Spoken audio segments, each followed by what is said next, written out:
So tonight I'm going to tell you a little bit more about my book, which is, thanks Tom, The Maths of Life and Death. I have to be careful to say maths because it just launched in America this week, where it is very much math and not maths. So I want to be clear from the start that this is not a maths book. It's not a book for mathematicians. What it is a book about real people's lives and about the places where they've been impacted by mathematics, perhaps without even realizing it. So it might be stories of people who've been maligned by mathematical miscarriages of justice because the expert witness testifying against them was an expert in medicine, but perhaps not an expert in statistics. Or it might be people who've been given a dodgy medical test result because the doctor who was interpreting their results didn't have the statistical acumen to interpret what the results genuinely meant and to tell them about it. Or it might be people who have read a statistic in a newspaper headline and made a significant life-changing choice based on that statistic, when in fact that statistic was not the whole truth. So I want to emphasize there are no equations in the book. This is not a book for people who need a maths PhD or a maths degree. This is a book for real people, and for me, the best way to explain maths is through telling stories, and that's what I want to share with you tonight, is just a few of the stories that are in the book. So the book's going to be in three parts. There's going to be looking at mathematics and medicine and places where maths can play a significant role. Looking at maths in the media, so the lies, damn lies, and statistics that we find in newspaper headlines and on TV. And then finally, I'm going to be looking at maths and crime and maths in the criminal justice system. And in particular, I'm going to look at maths in terrorism this evening. So to start with, I'm going to talk about maths in medicine. Maths is playing an increasingly important role in all sorts of medical arenas, but in particular I want to talk to you about screening this evening. So for people who don't know, screening is a way of taking a group of people who are at risk of a particular disease and giving them a broad brush test and saying, you need to come back for further testing because we think you might have this disease. And so there's a lot of maths involved in it, and I want to hopefully get you guys to help me with doing a problem which was set to 160 German doctors. I want to see whether you guys will be able to do a better job than these German doctors did. So I'm going to give you a few stats, and hopefully you'll help me work through this problem together. So in the UK, women go to screening or are invited to screening after the age of 50, and the prevalence of undiagnosed breast cancer in women over 50 is around 0.4%. So that means of 1,000 women who are over 50, 4 of them will have undiagnosed breast cancer. So you will have heard statistics that 1 in 8 women will have breast cancer over the course of their lifetime, and those are true, but at any one point in time, the prevalence of undiagnosed breast cancer is only 0.4%, so it's quite low. If a woman has breast cancer and she goes for a screen, the screen will tell her that she has breast cancer correctly 90% of the time, and 10% of the time she'll be given an incorrect false negative diagnosis. She'll be told she doesn't have the disease when in fact she does. If a woman doesn't have breast cancer and she goes for the screen, then the probability she incorrectly tests positive is 10%. So 90% of the time she'll be correctly told she doesn't have the disease, but 10% of the time she'll be told incorrectly that she does have the disease, and this is called a false positive. So that happens 10% of the time. Okay, so these are the stats you need to know. And then the question that was asked of these 160 doctors in Germany was, which of the following options, I'm going to give you 5 options, multiple choice question, which of the following options best characterizes the probability that a patient who receives a positive mammogram, someone who's asked to come back for further testing, actually has the disease? And so these are the options. A, 90%, B, 81%, C, 49.1%, D, 3.5%, or E, 0.4%. So just to summarize, prevalence is quite low, 0.4%. 4 in 1,000 women will have undiagnosed breast cancer. If a woman has breast cancer, the probability she tests positive is 90%, so 9 times out of 10 she'll be given the correct result. If a woman doesn't have breast cancer, again, 9 times out of 10 she'll be correctly told she doesn't have breast cancer, but 1 time out of 10 she'll be given incorrect false positive. And so the question is, of all the women that receive a positive diagnosis, or they get asked for further testing from this screening process, what proportion of them, what percentage of them actually has breast cancer? So I'm going to just ask you to put your hands up for each one of the options in turn and allow you to choose. I'm not expecting you to have worked this out, so don't worry. If you're doing it on intuition, that's completely fine. If you don't feel comfortable having a crack at it, then that's also completely fine. I'm aware that I'm asking you to do a maths problem, and that's not comfortable for everyone. So let's start with A, 90%. Who feels like it's 90% of the time? Okay, so a fair number of people, not everyone by any means. What about B, 81% of the time? Much more popular, yes, okay, great, much more popular. Okay, what about C, 49.1% of the time? Few people underconfident in the screening process, okay. What about 3.5%? Very few pessimistic people in the room as well. And E, 0.4%. Some extremely pessimistic people in the room, but not so many. Okay, so the actual answer is, and for me at least when I first saw this, this was a surprise based on my intuition of the problem. The actual answer is D, 3.5%, which I think most of you would agree with me in saying that this was a surprising result. When the German doctors were asked this, fewer than 20% of them got the right answer, which means that they would have done better if they'd just been guessing at the answer on average. So 3.5%, that seems crazy low that only 3.5% of these letters that get sent out to women who go for screening saying they need to come back for further testing, only 3.5% of them, those women will actually have breast cancer. So why is that the case? And I want to work it through with you. You can use Bayesian probability, you can use Bayes' rule and conditional probabilities to work this out, but you don't need to do that. And this is, I guess, part of the point of the book is that we can simplify things. So instead, what I want us to do is just consider 10,000 women who are over 50 that go for a screen. And I'm going to break them down into this flow chart. So of those 10,000 women, 0.4% of them, or 40, will actually have breast cancer. The remaining 9,960 will not have breast cancer. Of the 40 that do have breast cancer, 90% of them will be correctly told they have breast cancer, so that's 36 women, and 4 of them, unfortunately, will be given a false negative. They'll be missed by the screening process. Of the women that don't have breast cancer, and remember that's the vast majority of the women, that's 9,960 out of these 10,000 women, 90% of them, which is nearly 9,000 women, 8,964, will not have breast cancer and will be correctly told that they don't have breast cancer. So that's a true negative.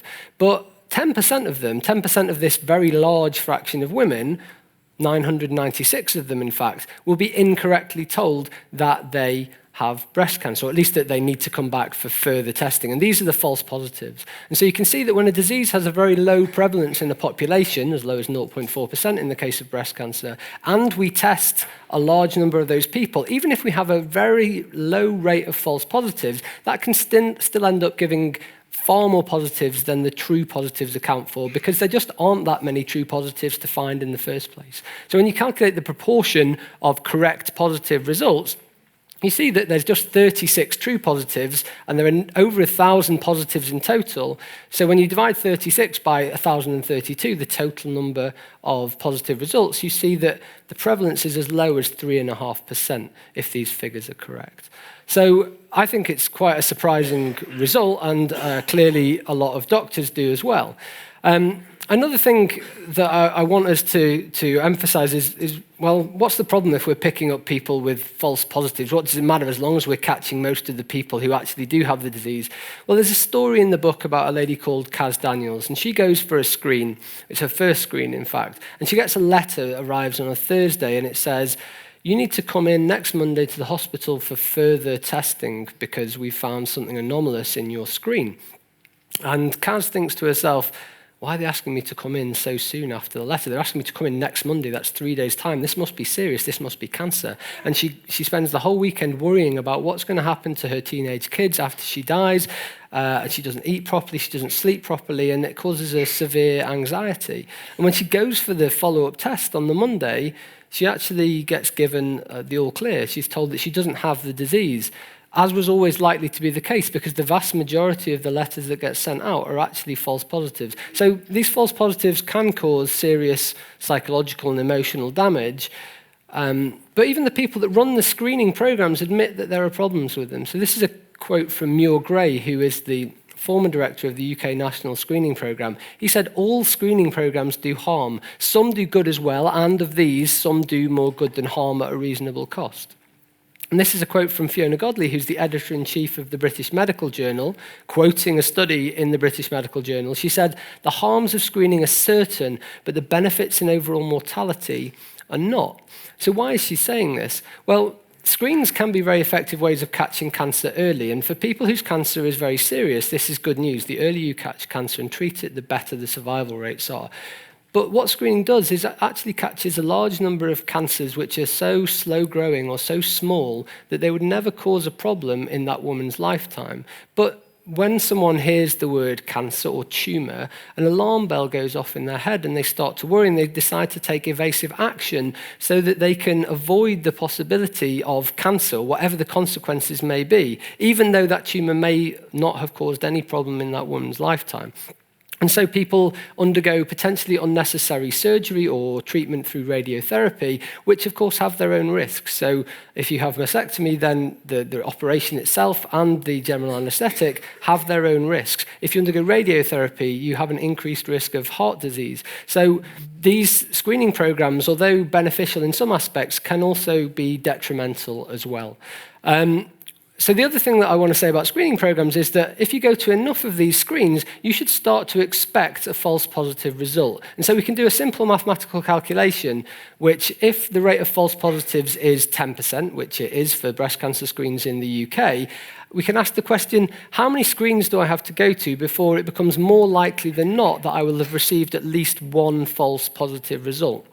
So to work this out, we're going to think about different numbers of tests, and we're going to first calculate the probability of having no false positives after that number of tests, and then we're going to subtract that figure from 1 to figure out the probability of at least one false positive. That's the easiest way to work it out, because there are only those two options. Either you've received no false positives, or you've received at least one false positive, so they must sum to 1. Okay, so let's work it through with one test to start with. So after one test, the probability of receiving no false positive is 90%, or 0.9 to the 1, if I'm going to be technical about it. And therefore, the probability of a false positive is 1 minus that. It's just 0.1 or 10%. This is just what we were told in the question, so nothing new here. If each time you go for a screen, the probability of a false positive is independent each time, then I can work out after going to 2 tests what the probability of having no false positive result is. So after 2 tests, the probability of not receiving a false positive, well, I must have had no false positive on the first test with probability 0.9, and no false positive on the second test, also with probability 0.9. So if the 2 tests are independent, I can just multiply those together to give me a probability of 0.81. And then the probability of at least one false positive is just 1 minus that, which is 0.19. Okay? After 3 tests, I need to have had no false positive on the first and the second and the third. So I need to cube 0.9 to the 3, which is 0.729, and therefore the probability of at least one false positive, the only other option, is 1 minus that at 0.271, sorry. And so I can keep going like this. It's going to get boring if I go all the way. Let's skip to the end. By the time you get to 7 independent screening tests, the probability of not having a false positive is 0.9 multiplied by itself 6 more times, 0.9 to the 7, if I'm to have had no false positives on any of those tests. So that works out at just under a half, 0.478. So the probability of having at least one false positive during that time must be 1 minus that. It must be just over a half. So if you go for enough of these screens, you should start to expect a false positive. Women in the UK are invited to screening from the ages of about 50 to about 73, 74. So a woman in the UK might expect to go to 7, 8, maybe even 9 screens over the course of her lifetime. And so according to the maths, she should start to expect to receive a false positive over the course of her lifetime, despite not ever having had breast cancer over that period. So we should start to expect these false positives. The good news is, though, that 2 tests are better than 1. So when you get given a positive call-up, you're asked to go for further diagnostic tests. The good news is we run much more accurate tests on the few people that get called up, and we can dramatically reduce the rate of false positives. It's quite interesting to note, though, that even running the same test on just those people that test positive can dramatically reduce the rate of false positives. Even if you don't have a more accurate test to go to afterwards, if you just ran the same screen with the same accuracy, you can dramatically reduce the rate of false positives. Which is why athletes, when they do a urine sample for drugs, they split it into an A sample and a B sample. The test they do on the B sample is no more accurate than the test they run on the A sample, but it dramatically reduces the rate of false positives by just running a second test. Okay, so the take-home messages that I want you to take from this part of the talk, and I want to be super, super clear about this. What I'm not advocating is not going to screening, ignoring letters from doctors, doctor bashing. I think doctors do an amazing job. I'm just suggesting that perhaps they're not always best placed to interpret the numbers, and it's best to educate yourself to go and interpret those numbers for yourself. But please don't cancel your screens because of this. For me, I would say let's take screening results with a pinch of salt.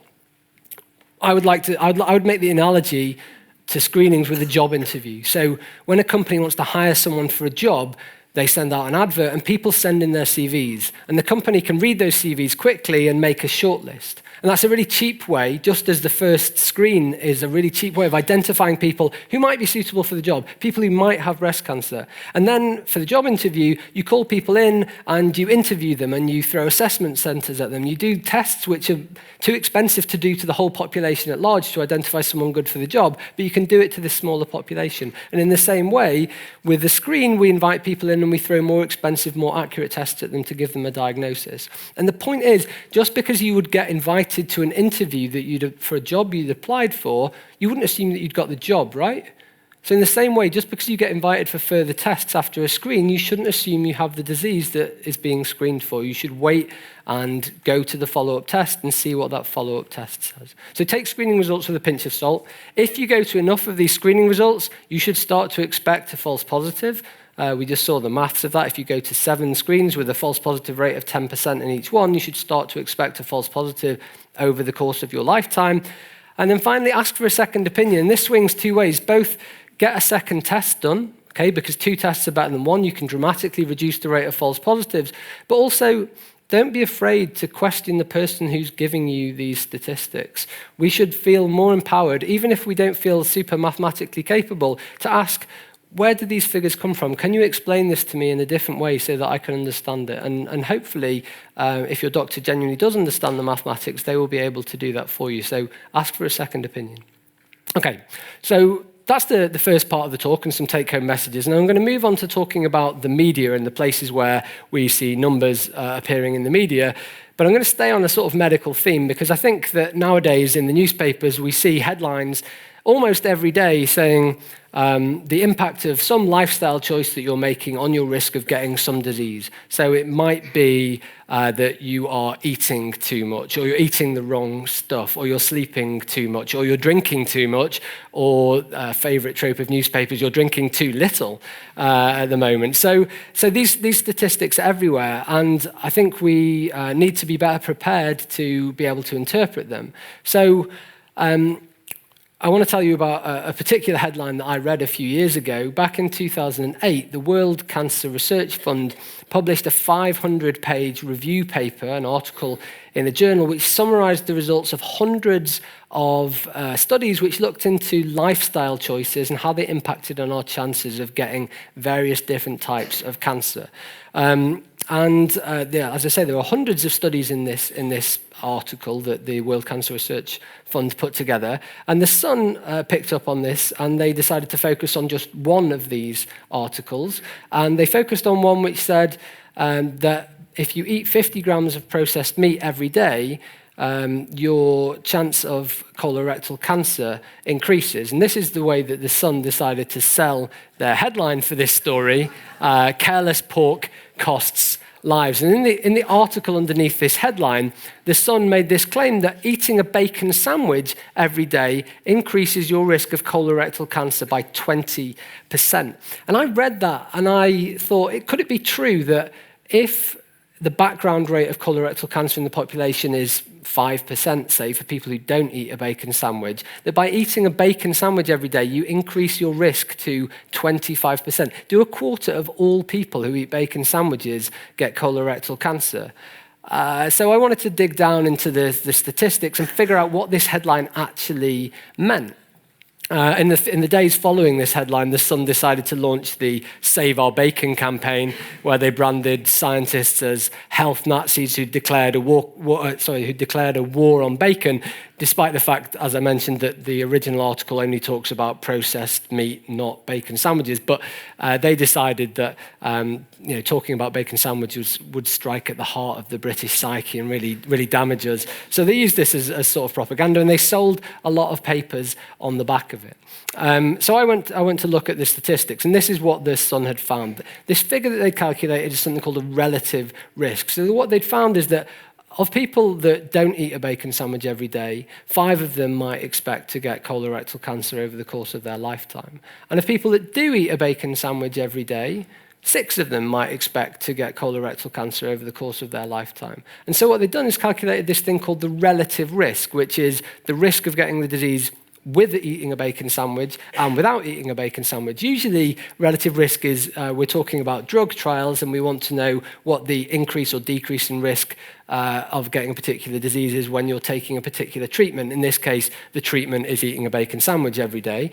So this is what they calculated. They calculated the relative risk. And so they divided 6 by 5, and they calculated this figure of 1.2, and correctly inferred that this represents a 20% increase in the relative risk. So this is what where their figure came from, this 20% figure, which seems quite alarming. But when I went to the actual World Cancer Research Fund paper and looked up the real statistics, I found that these are what's called the absolute risks, which are given in the paper, and it shows that of 100 people who don't eat a bacon sandwich every day, just 5 of them, or 5% of people, would expect to get colorectal cancer over the course of their lifetime. Whereas of people that do eat a bacon sandwich, this increases massively to 6 out of 100. So it's really not a huge increase. In fact, when you present it in these absolute terms, the increase in absolute risk is just 1%. And that doesn't seem so dramatic, right? It doesn't seem as dramatic as 20%, quite obviously. But an increase in absolute risk of 1% doesn't sell many newspapers, whereas a 20% risk gets people taking the newspaper off the stand and really trying to understand how dangerous bacon sandwiches actually are. So I think that if you're reading a newspaper article and you see one big, usually percentage figure, rather than a decimal to make it look bigger, if you see one big percentage figure, it's usually going to be the relative risk. And if you're not presented with the absolute risk, so the risk with taking the treatment and the risk without taking the treatment, then you should think really carefully about whether you believe the rest of the things that are being written in that article. And if you can, you should dig down and try to go behind the headlines and try to follow up with the real scientific article, which nowadays are increasingly available online and for free. So presenting figures using these different sort of risks is often known as mismatched framing. And we'd like to think it was restricted to the newspapers, but actually mismatched framing, so presenting risks in different ways to give different feelings of how dangerous something is, that's quite common in both scientific papers and in patient advice literature. So this is a screenshot from the breast cancer risk assessment tool from the National Cancer Institute in the USA. This is from around 20 years ago now. You can see how dated it is.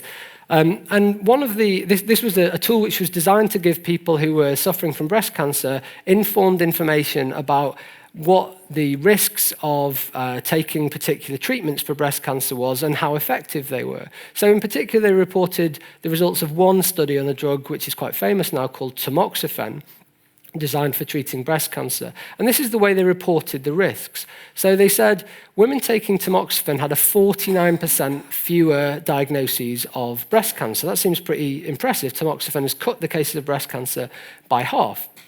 And when they presented the risks of the side effects of getting uterine cancer, this is one of the side effects of tamoxifen, they decided to present it like this. So they said the annual rate of uterine cancer was just 23 per 100,000, sounds pretty small, for women taking tamoxifen, compared to 9.1 per 10,000 for people in the placebo arm, so people taking a placebo drug so we can control what's happening and figure out what the background rate of the risk is. But both of those figures seem pretty small. 23 in 10,000 and 9 in 10,000 seem like there's not really much of a difference between the two. And that's at least what the idea that the breast cancer risk assessment tool wanted to present. Even subconsciously, this is what they wanted to present. They upplayed the benefits of tamoxifen and downplayed the potential side effects of tamoxifen. So what we really need to do, though, is to present these using the same metric, using the same risk, the absolute risk or the relative risk. So to give a fair comparison, what we should have done is probably use the absolute risk. This would have given the fairest picture. So for uterine cancer, the side effect, tamoxifen causes 23 cases of uterine cancer per 10,000 women. And without taking tamoxifen, that's just 9.1 cases per 10,000 women. Whereas for breast cancer, tamoxifen reduces the number from 68 per 10,000 to 34 per 10,000. But actually, 68 per 10,000 and 34 per 10,000 are not that different from 23 per 10,000 and 9.1 per 10,000. But at least now we have the same frame to compare these figures with. And overall, you can see that tamoxifen reduces cancer by 34 cases in 10,000 for breast cancer. It increases it by 14 cases of uterine cancer per 10,000. But overall, there is a net benefit. So you didn't really need to hide behind these mismatched framing. If you were going to present it in terms of the relative risks, then as we've already seen, tamoxifen has, it slashes breast cancer rates nearly in half, so 49% fewer diagnoses. But the reason the breast cancer risk assessment tool didn't want to present the side effects using this relative risk is because this increase of 14 cases on an original number of 9 cases per 10,000 is a massive increased risk of 153%, which is exactly why they didn't want to present the relative risk for the side effects. But it's not fair if you don't present things using the same frame. So you've got to watch out for mismatched framing, not just in the newspapers, but also in medical literature and even in scientific papers, unfortunately. Okay. So there are lots of ways to manipulate statistics in the newspapers and in medical literature, and there are loads more in the book that I talk about and go through. But if all else fails you, then you can always do what President Trump did back in 2015 and just make it up. So I should warn you, this is an area of the talk where things do get a little bit more serious. This is quite a serious part of the talk, so I want you to be aware of that before we get into it. This is an infographic that was retweeted by Donald Trump in November 2015 in the run-up to the Republican Party's nomination for the candidate to be president. And I want to highlight a couple of the statistics for you. So in particular, this was the time when the Black Lives Matter movement was at its zenith. So this figure that's highlighted here, the proportion of black people who were killed by police is allegedly 1%, according to this infographic. And for balance, the proportion of white people killed by police is apparently 3%. And the other figures I want to highlight to you are the proportion of white people killed by other white people seems to be as low as 16%, and the proportion of white people killed by black people as high as 81%. So there's a bit of a spoiler alert that comes with this infographic. These statistics come directly from the Crime Statistics Bureau in San Francisco. The Crime Statistics Bureau of San Francisco is completely made up. It doesn't exist. And these figures commensurately are also made up. So I actually did a little fact check on this, and I went to the FBI's website to find the real statistics. So here are the real statistics. So for direct comparison with what I just told you, black people killed by police is not 1%, it's actually 11%. The proportion of black people who are killed in the United States killed by police is 11%. Okay, so the proportion of black people who are killed in the United States, killed by police officers, is 11%. The proportion killed by white people is 16%. So these figures actually come directly, not from the FBI's website, but actually from the Guardian website, because the FBI, at this point in time, 2015, were not keeping accurate statistics on the ethnicities of people killed by their police. The director of the FBI at the time, James Comey, who you may have heard of, came out and said it's embarrassing that this British newspaper has got better statistics on the ethnicities of people killed by our police than we do. And now the FBI do keep better statistics. But to get these figures in 2015, I had to go to the Guardian website. And the other figures I want to emphasize to you for comparison, the proportion of white people who are killed in the United States who are killed by other white people is actually 81%, not 16%, as the infographic claimed. And the proportion of white people killed by black people is not 81%, it's actually 16%. So they'd been crudely transposed, these two figures. Okay, so So this is just a basic fact check. This isn't really complicated mathematics. But as the Black Lives Matter movement made its way over to the UK, I read this article that was drawn to my attention by Rod Liddell. And I want to read it to you, this piece of the article that he wrote. He said, "There is also no doubt whatsoever that the greatest danger to black people in the United States is other black people." And to support this claim, he came up with these figures. He said, black-on-black murders average more than 4,000 each year. The number of black men killed by US cops, rightly or wrongly, is little more than 100 each year. And then he finished with this taunt, "Go on, do the math." Hoping, presumably, that no one would actually go and do the math. So I did the math, right? So Liddell said black-on-black murders average more than 4,000 each year. If you go to the FBI's website to find out the number of black people who were killed in 2015, which was the last year that Liddell could conceivably have got statistics for if he'd wanted to, you find that the total number of black people who were killed in America in 2015 is 2,664, so nowhere near the 4,000 that Liddell claims. Of those, 2,380 were committed by black people and 229 were committed by white people. And then for law enforcement officers, so this is, for my definition, it's people who carry a badge and a gun, the number of black people who were killed by law enforcement officers, Liddell said the number of black men killed by US cops, rightly or wrongly, is little more than 100 each year. In fact, if you find the real statistics, it's over 300, so 3 times as many as Liddell had claimed. Nevertheless, certainly the number of black people killed by other black people is higher than the number of black people killed by law enforcement officers. But as I'll show in a second, this is a really disingenuous comparison to make. For comparison, I also want to give you the figure for killings in which the victim was white. And so those are 3,167 total killings, 500 of which were perpetrated by black people, 2,574 by white people, and 584 by police officers or law enforcement officers. And the figure that I want to draw your attention to, perhaps most of all on here, is this statistic up here, the total number of killings. And I think by focusing, or Liddell focusing on who's doing the killing rather than on who it is that's being killed, he hides this statistic away. So actually, black people account for around 45% of the killings in the United States, despite the fact they only account for roughly 12% of the population of the United States. So I think that's an alarming figure that actually needs to be brought to attention and not hidden away, which is what Liddell was trying to do. Anyway, despite that fact, I want to emphasize the point that Liddell's claim about 4,000 black people killing other black people and only 100 law enforcement officers killing black people is disingenuous. And the reason, and I want to show you this by use of a thought experiment. So Liddell said there's no doubt whatsoever that the greatest danger to black people is other black people.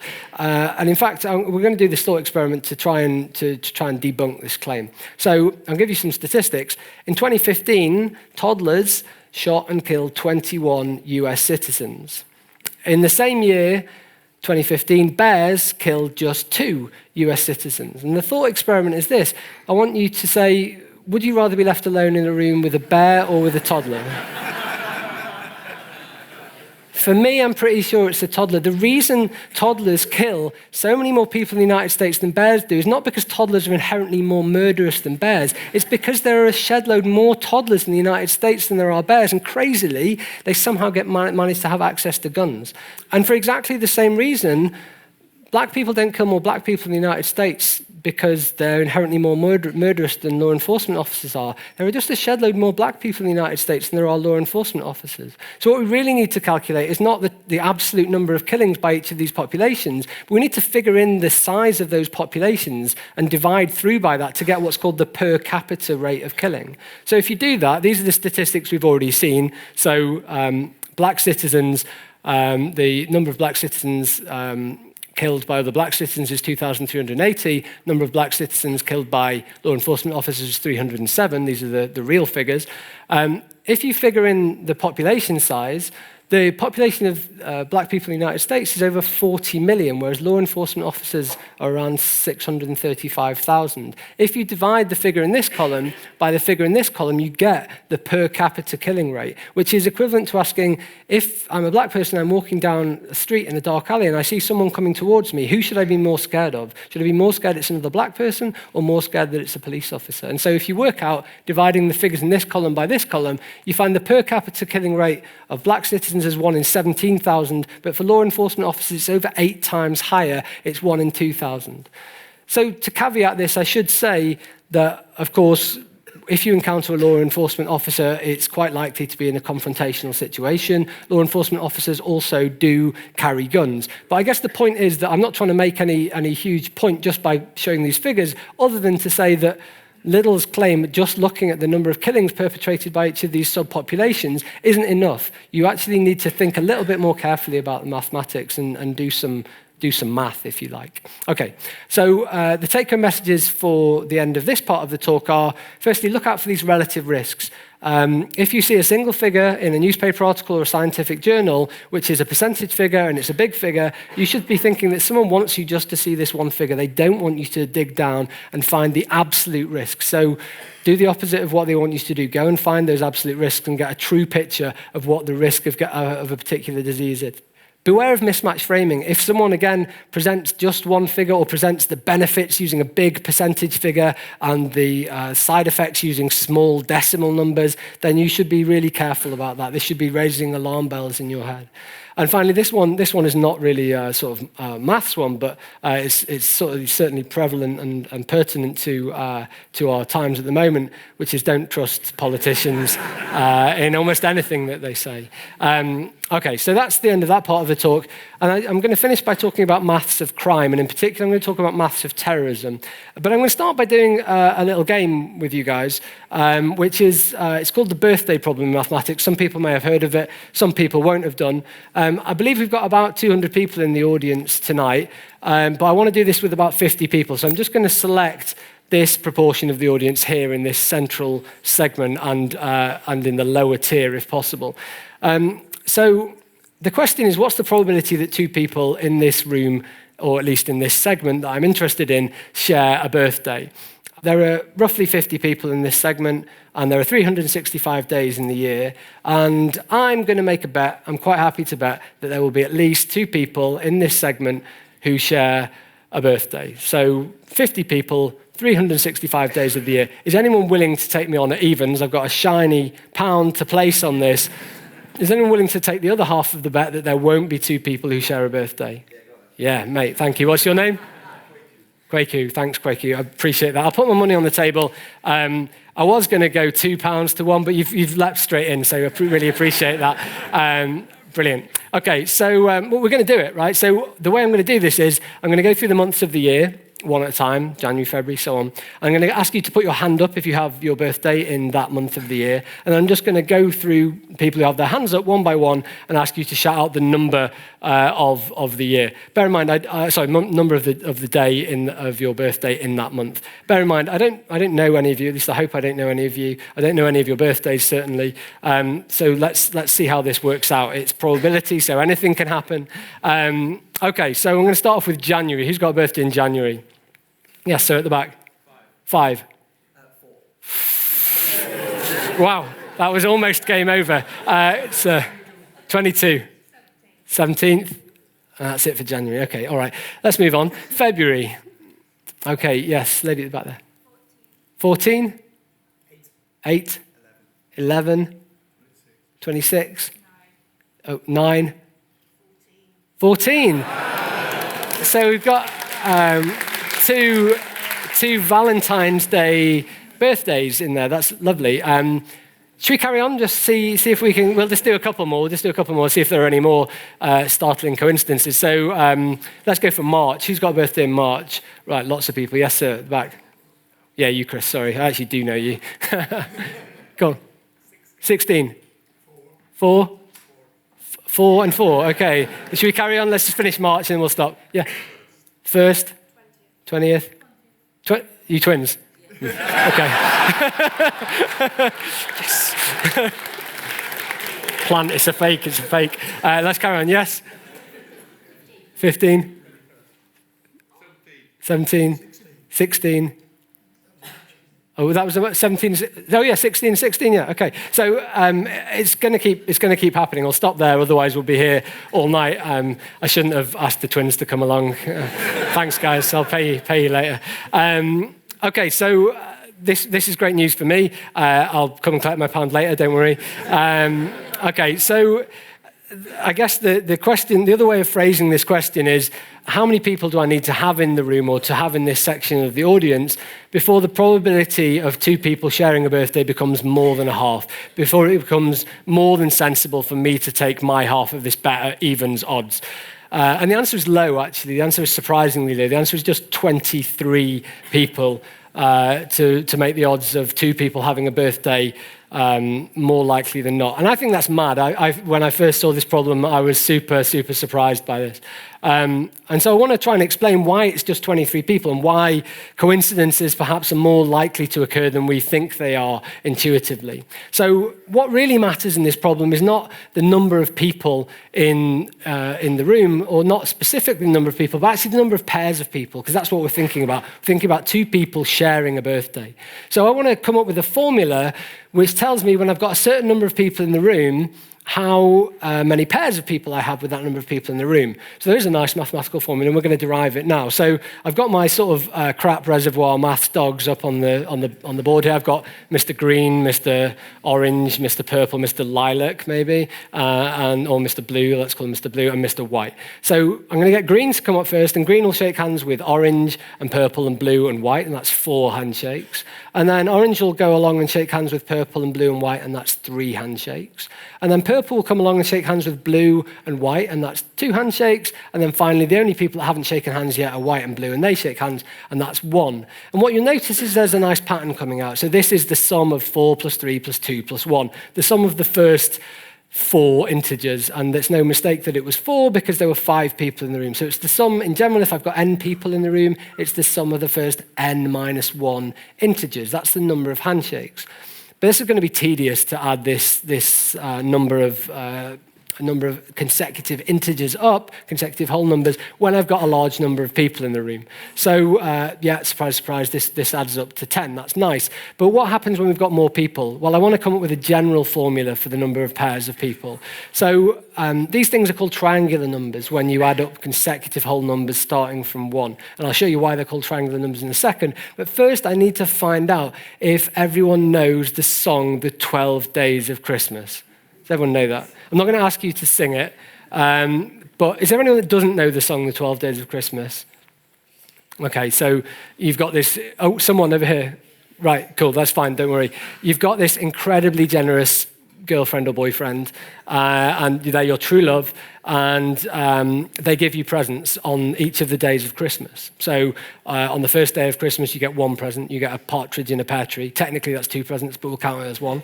And on the second day, you get that partridge in a pear tree again, but you also get 2 turtle doves. You get 2 presents. You get 3 in total. And the next day, you get the partridge in the pear tree, the 2 turtle doves, the 3 French hens. And then it keeps going like this all the way up to the 12th day of Christmas. And I guess what I want to do is try to figure out on the 12th day of Christmas how many presents you get on that day. And it's going to be this triangular number because it's going to be 1 plus 2 plus 3 all the way up to 12. Okay, so the question is, let's start simple. On the 5th day of Christmas, 5 gold rings, etc., how many presents does my true love send to me? So you get, firstly, this partridge in a pear tree, and then these 2 turtle doves, and these 3 French hens, 4 calling birds, and then it's really difficult not to sing 5 gold rings. So you get these presents, and you want to know how many there are. You could just count them, but we're going to do this for 12 days of Christmas. Maybe even if your true love is really generous, you want to know on the 364th day of Christmas how many presents they're going to give you. So we need a general formula. We can't just add it up. So this is why they're called triangular numbers, because they make this nice triangular array. And so I'm going to rearrange them slightly to make a slightly different triangle, a right-angled triangle. And then I'm going to bring on a whole second set of these objects, which are going to make a really nice array, an array which is really easy to figure out the number of objects in.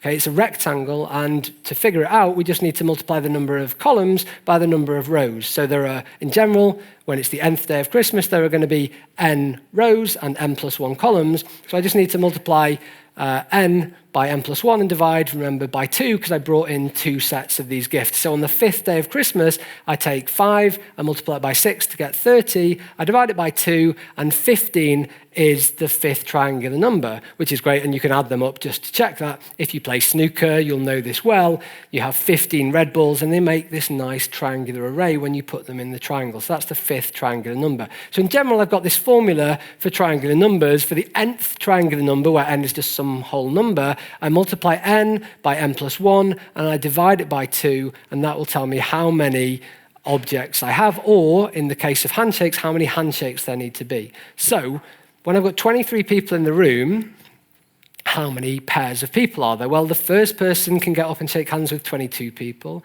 and the next person with 21, and the next person with 20 and 19 and 18 and so on. And I don't know why I animated the whole thing, because I've got a formula to do this now, rather than having to write down all the numbers and then add them up. But if you do write them all down, the last person, or the penultimate person rather, shakes hands with one last person, and then you add on that one. And actually, I've got a formula, so I don't need to add these up. So it's 23 times 22 divided by 2, which is 253. So there are 253 pairs of people when I've got 23 people in the room. And that's what's important. That goes some way to explaining why it's more likely than not to have 2 people that share a birthday. But we're not quite there yet. We need to do a little bit more mathematics.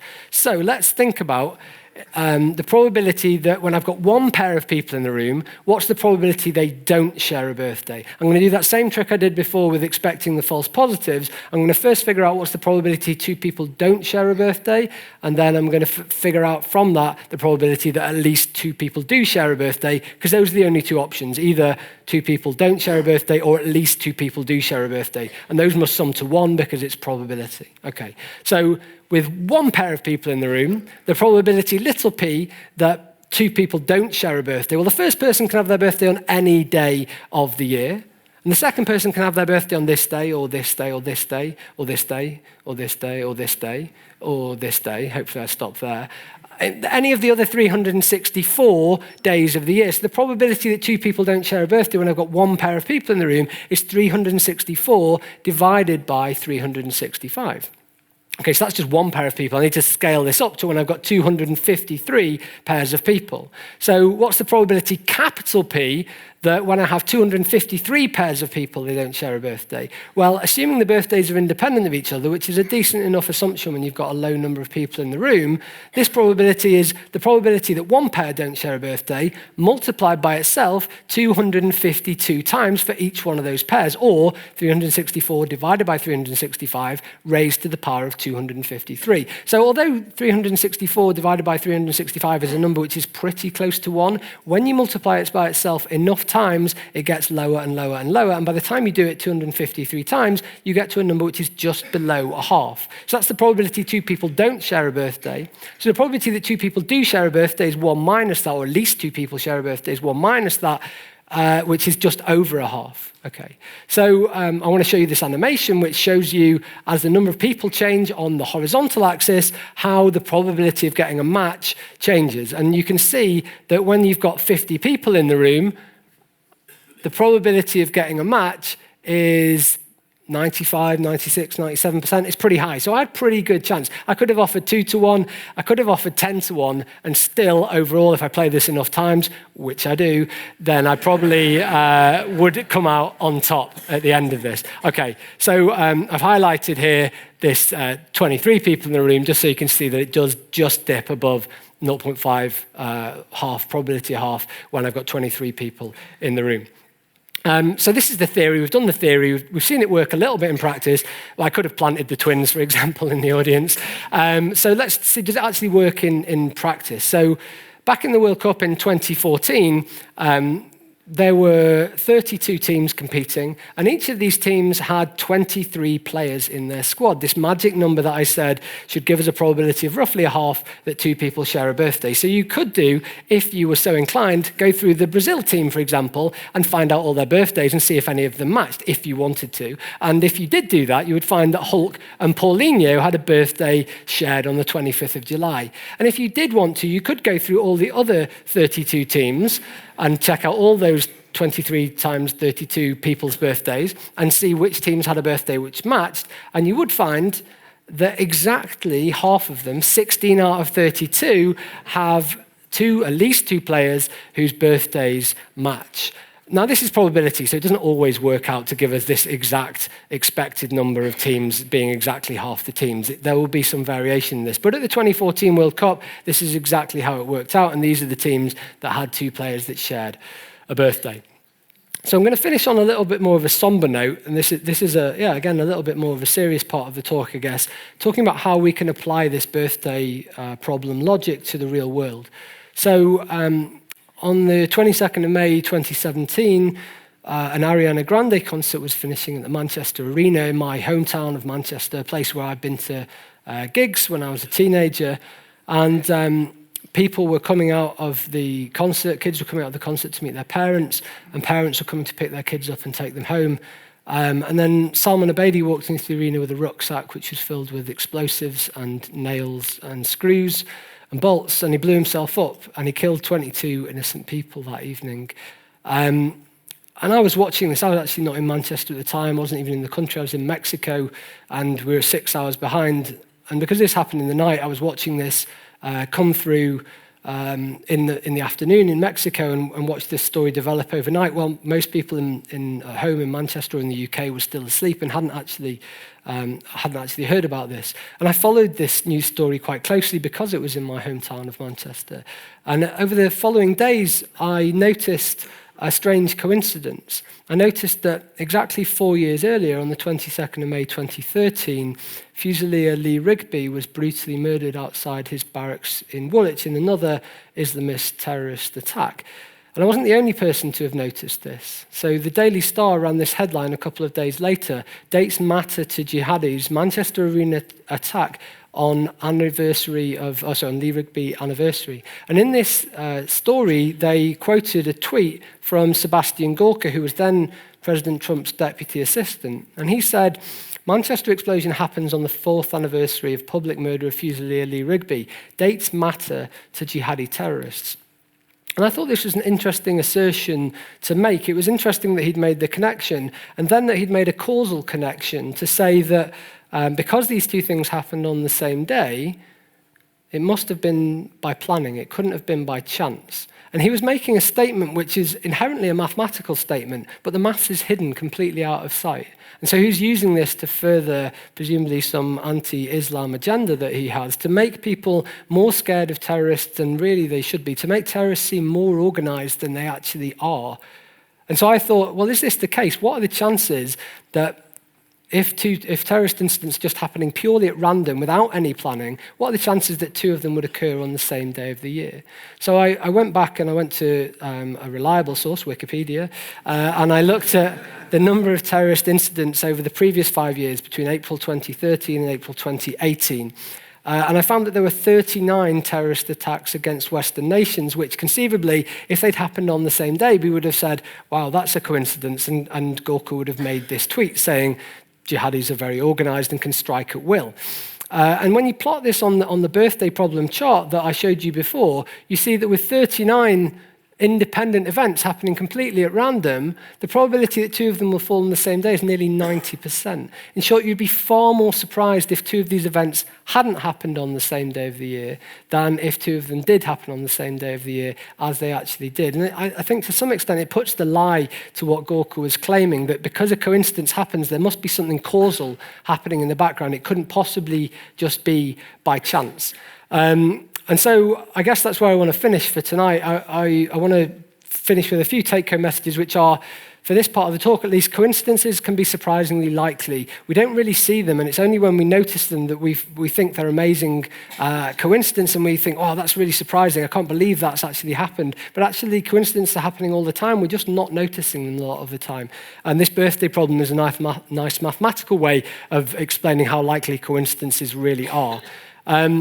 This second one is the message that the main message that I want to come out of the whole of the book and of this talk is: don't be blinded by the illusion of certainty. Don't let the people who are wielding statistics, potentially against us, don't let them have the last word. Just because someone's armed with a number or a statistic, those aren't nuggets of irrefutable truth. We have to question the statistics. We have to question the people who are wielding the statistics, the newspapers or the expert witnesses in courts or the politicians. We need to fact check them and to find out what these numbers actually mean. And you don't need to have a maths degree or training in maths to ask the question and to be bold and to question this illusion of certainty that numbers present. And then finally, the last take home is when you're in a talk with a mathematician, probably don't make a bet with them. So beware of mathematicians bearing gifts. Thanks so much for your attention. I've really enjoyed it. Thanks.